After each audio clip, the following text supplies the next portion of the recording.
Vou fazer a leitura aqui do Salmo 88 para vocês. Tá? Esse salmo é um salmo, como eu disse, messiânico, um salmo, inclusive, se eu não estou equivocado, é de Davi mesmo.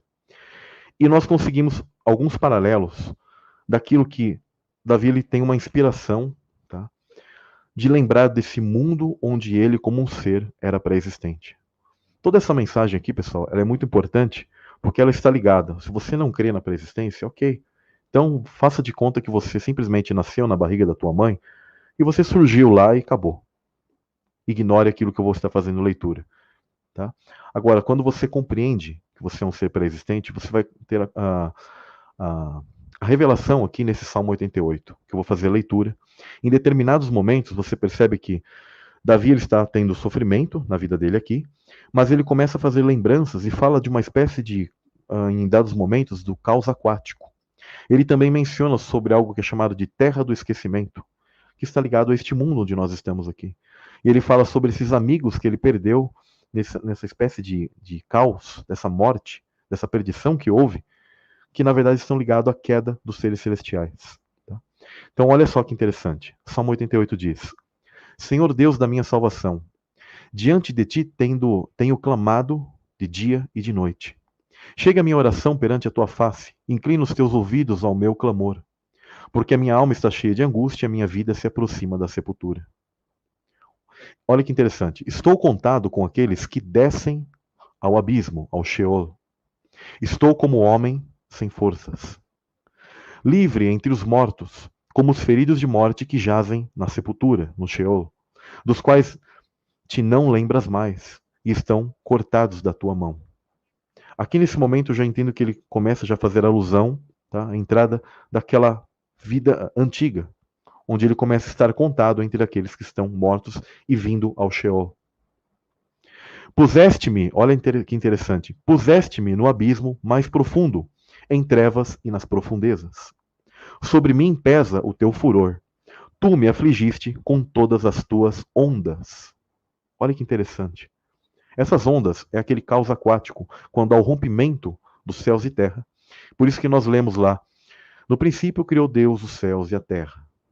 Aí de repente, tá tudo bonito ali, mas de repente, e a terra se tornou em caos e vazia, sem forma e vazia. Já vale lembrar que eu tenho aqui lives, tá, que eu explico em detalhes com outras passagens e outras conexões que Deus ele não cria coisas no caos. Quem diz que Deus criou as coisas no caos é a maçonaria. Eles falam em ordem pelo caos. Isso é diabólico, tá? Por quê? Porque eles sabem que Satanás ele provocou o quê? A morte e o caos no mundo celestial, nos céus e terra antigo, tá? Nos céus e terras do mundo antigo. Então, isso vale entender que quando Davi ele começa a fazer essa oração, ele começa a relembrar, tá? Ter um tipo de inspiração sobre esse mundo antigo e sobre essas ondas e quando nós caímos nesse tipo de abismo. Tá? E aí ele diz: Alongaste de mim os meus conhecidos, ou seja, você afastou aqueles que eu conhecia. Puseste-me em extrema abominação para com eles. Estou fechado e não posso sair. A minha vista desmaia por causa da aflição. Senhor, tenho clamado a ti todo dia. Tenho estendido para ti as minhas mãos. Mostrarás tu maravilhas aos mortos? Ou os mortos se levantarão e te louvarão? Olha que interessante. Tá? Ele começa a clamar essa misericórdia e já falar desses que já estão mortos. Será anunciada a tua benignidade na sepultura? Ou a tua fidelidade na perdição? Saber-se-ão as tuas maravilhas nas trevas e a tua justiça na terra do esquecimento? Tá? Olha essa terra do esquecimento ligado a este mundo onde nós estamos. Tá? Eu, porém, Senhor, tenho clamado a ti e de madrugada te esperará a minha oração. Senhor, por que rejeitas a minha alma? Por que escondes de mim a tua face? Olha que interessante isso. Estou aflito e prestes tenho estado a morrer desde a minha mocidade. Enquanto sofro os teus terrores, estou perturbado. A tua ardente indignação sobre mim vai passando, e os teus terrores me têm retalhado. Eles me rodeiam todo o dia, como água. Eles, juntos, me sitiam. Esses terrores aqui, ele já está falando sobre as entidades, tá, pessoal? Aquelas entidades em que aquele caos aquático ocorreu, aquilo que as mitologias falam sobre queda de Atlântida, que nós até podemos fazer certo paralelo com o dilúvio, porque o dilúvio, na verdade, é uma repetição da primeira queda dos anjos. Só que de uma outra maneira, uma maneira um pouco menor, tá? onde Deus ele não acaba com tudo de uma vez e ele ainda permite que parte da criação passe. Isso que é interessante. Agora, quando houve a primeira queda dos anjos, tudo entrou num grande caos completo. E ficou o Pai e a Ruach HaKodesh, e eles ressuscitam ao Messias. Porque ele se entregou naquele caos, tá? Naquela guerra dos anjos. Quando a Escritura ela fala que o salário do pecado é a morte, aqui entra algo muito lindo, muito profundo, que eu sinto a presença sempre de Deus quando eu penso nisso. O Messias morto antes da fundação do mundo. É aí que entra o sacrifício dele. Se ele não tivesse se entregado naquele momento e estivesse aqui, descido nesse Sheol mesmo aqui, porque esse salmo também ele é messiânico, quando fala que escondes a tua face de mim, também ela é uma conotação, uma linguagem espiritual que se conecta ao Messias quando ele fala, Pai, por que tu me abandonaste? É aparentemente o Messias, ele se sente o quê? Sozinho naquele momento. Porque ele precisava estar naquele momento sozinho, porque era o preço a ser pago. E então ele é ressuscitado, tá? Pelo Pai, pelo seu Espírito. E é quando diz haja luz. E aí o mundo ele tem o quê?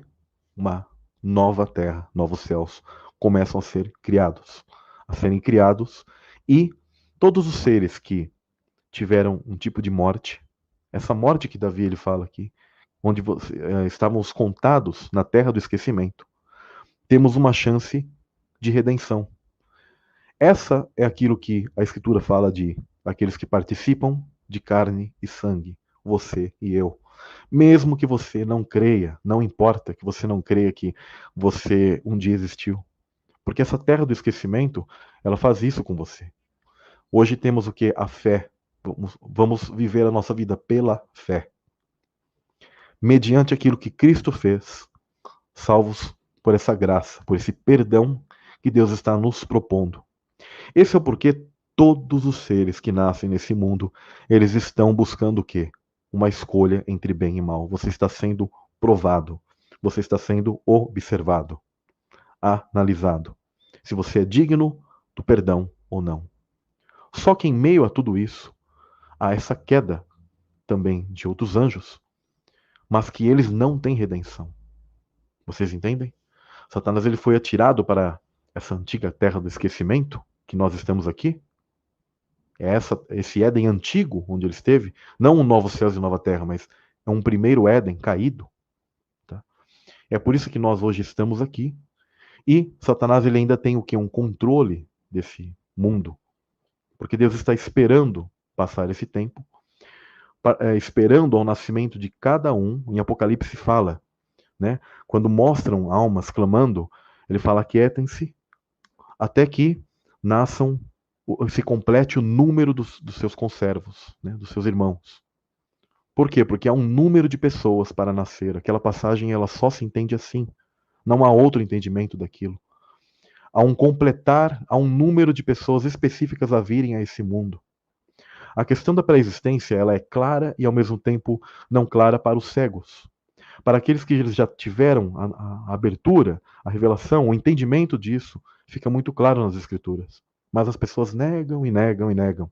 E elas acham que elas são um brotar do acaso aqui. Pluf, nasceu aqui e muitas das vezes colocam Deus num patamar de injustiça porque ela diz assim, por que eu estou aqui, por que nasci? O que é isso aqui? Tudo isso que eu estou dizendo está ligado à queda dos anjos, porque nós tivemos um nível de queda, mas esse nível de queda, ele tem perdão. Tá? Porque nessa transgressão, Deus ele conhece o nosso coração daqueles que eles foram o quê? Arrastados pela cauda do dragão. Porque como eu já coloquei em várias lives aqui nesse canal, o termo lá, ele é empurrar, arrastar. Nós somos, de certa maneira, forçados dentro dessa queda. Não vamos ter jamais toda a lembrança, porque com certeza também, se nós tivéssemos a lembrança completa de todas essas coisas, nós ficaríamos atônitos com aquilo que foi feito. E o Eterno nos propõe vida nova, nova criatura. Entendem por que nova criatura? Entendem porque você não é apenas uma espécie de acaso que por causa de um casal apenas, você apenas veio aqui nascer e agora está entre a vida e a morte? Não é por isso. Ali é quando se iniciou o processo de redenção humano. Mas eles caíram. Nós, se estivéssemos lá, cairíamos da mesma maneira, com certeza. Tá? Mas o grande ponto é a nossa chance aqui experimentando carne e sangue. E aquilo que é impossível para nós foi pago pelo Messias. Ele é o segredo disso. Ele é o Cordeiro, aquele que abre os selos. Ele é nele que nós depositamos a confiança. Aquele que a Escritura chama, inclusive, de irmão, nosso irmão mais velho. Tá? Jesus, ele não é o Deus Pai, tá, pessoal? Mas ele é nosso irmão. Por isso que ele sempre apregoou o quê? Termos amor pelo irmão. Olha que interessante, ele sempre fala: amai-vos uns aos outros. Por quê? Porque ele é aquele que teve amor por nós, diferentemente de Satanás, que teve um ódio, atentou contra nós, quebrou todos os mandamentos do Pai e nos, nos empurrou, tá? Nos arrojou a este mundo. A primeira parte, por exemplo, em Apocalipse 12, quando fala dessa cauda do dragão que arrasta, os pregadores geralmente pensam que ali são os demônios, mas ali, na verdade, são seres que são forçados. Os seres de Satanás os seguem ao bel prazer. Tá? Esses já são ditos pela própria Escritura de Satanás e seus anjos, ou seja, anjos dele, tá? Seguidores dele, literalmente. Não seres empurrados. Aí está a grande diferença.